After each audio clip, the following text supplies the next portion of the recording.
po mga kababayan, magandang umaga po sa inyong lahat. Si Will TV po ito na katatapos lang siya maglaba. Katatapos na po lang maglaba.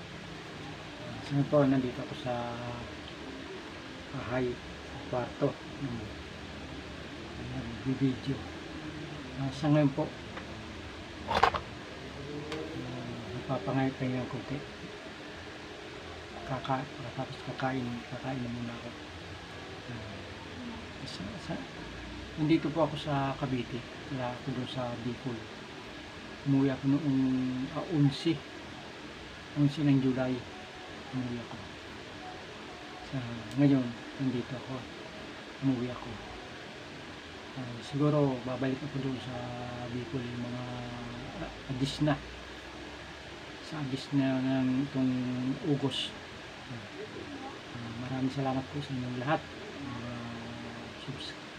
mga viewers, subscriber, mga kabayan ko sa mga Luzon, Visayas at Mindanao. Hello, hi, TV po. Hanggang dito na lang po ang video ko.